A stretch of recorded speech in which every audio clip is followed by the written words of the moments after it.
Untuk menggerakkan percepatan transformasi SDM aparatur, Presiden sudah menetapkan core values ASN, yakni berakhlak, yang merupakan akronim dari saya pikir akhlak menjadi salah satu kuncinya yang memang bisa menjadi perubahan dasar.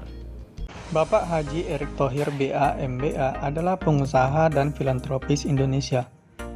Beliau kini menjabat sebagai Menteri Badan Usaha Milik Negara Indonesia ke-9 Kabinet Indonesia Maju yang dilantik oleh Bapak Presiden Joko Widodo pada tanggal 23 Oktober tahun 2019.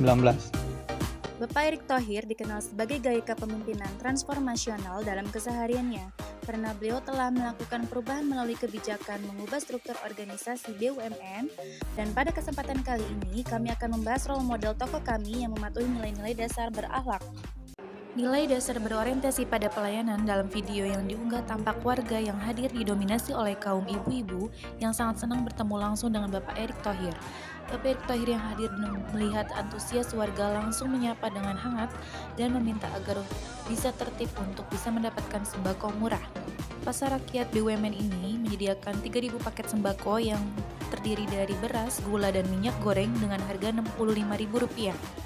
Harga yang ditawarkan kepada masyarakat Tarutung ini cukup murah dibandingkan dengan harga jual di toko-toko sembako yang diperkirakan mencapai Rp95.000. Menteri BUMN Erick Thohir terus mendorong upaya transformasi badan usaha milik negara menjadi lebih profesional dan akuntabel. Di tahun 2021, Kementerian BUMN berhasil mendapatkan hasil audit BPK wajar tanpa pengecualian. Selain prestasi tersebut, Bapak Erick Thohir juga melakukan beberapa gebrakan di dalam tubuh BUMN, seperti diantaranya memangkas 4 dari 7 deputi BUMN, merombak direksi BUMN yang bermasalah, mengubah konsep superholding menjadi subholding, serta menutup 51 anak cucu usaha dan memangkas BUMN menjadi hanya 107 perusahaan. Kompeten. Bapak Erick Thohir adalah sosok yang kompeten menjalankan tugasnya sebagai Menteri BUMN. Hal tersebut terbukti berdasarkan survei Indonesia Political Opinion menempatkan nama menteri tersebut masuk papan atas sebagai menteri dan kinerja dan popularitas paling baik. Capaian tersebut diantaranya pasar digital UMKM, program Mekar membantu ibu-ibu atau perempuan pengusaha UMKM di seluruh Indonesia, serta program membantu para pemuda agar mampu memanfaatkan era digital melalui program Indonesia Digital Tribe, Merah Putih Fund, pembiayaan dan pendampingan, hingga program TJSL yang menyebarkan 7.700 beasiswa untuk pelajar dan mahasiswa agar lebih melek teknologi dan digitalisasi. Harmonis.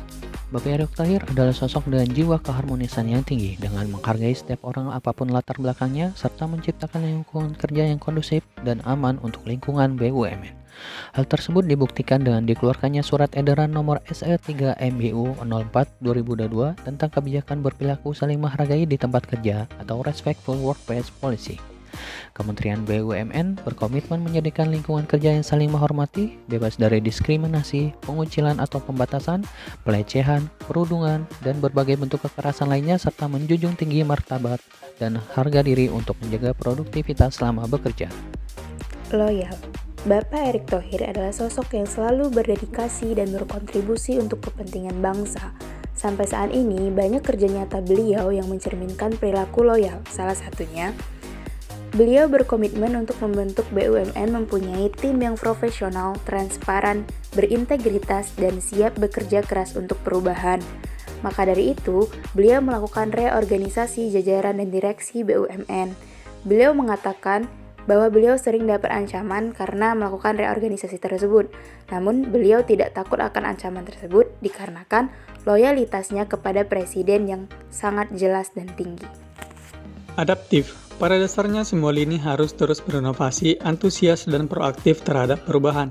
Dilansir dari CBC Indonesia, Bapak Erick Thohir menekankan peran BUMN terhadap pemulihan nasional pada 4 faktor seperti hilirisasi sumber daya alam, potensi ekonomi digital, sistem finansial yang kompetitif dan friendly, dan pertumbuhan profesional. Di kesempatan lain, Bapak Erick Thohir juga menandatangani MOU Assessment Indo 4.0 yang merupakan langkah awal untuk memacu BUMN untuk terus bersaing dan melakukan percepatan perkembangan teknologi 4.0 di Indonesia.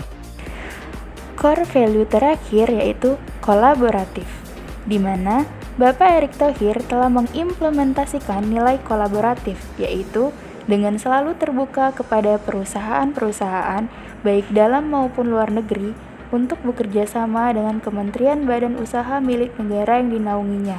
Sampai saat ini, Kementerian BUMN sangat aktif bekerja sama dengan banyak perusahaan, baik perusahaan swasta, perusahaan milik negara, maupun perusahaan asing dari luar negeri, guna mewujudkan pertumbuhan ekonomi yang baik bagi bangsa Indonesia.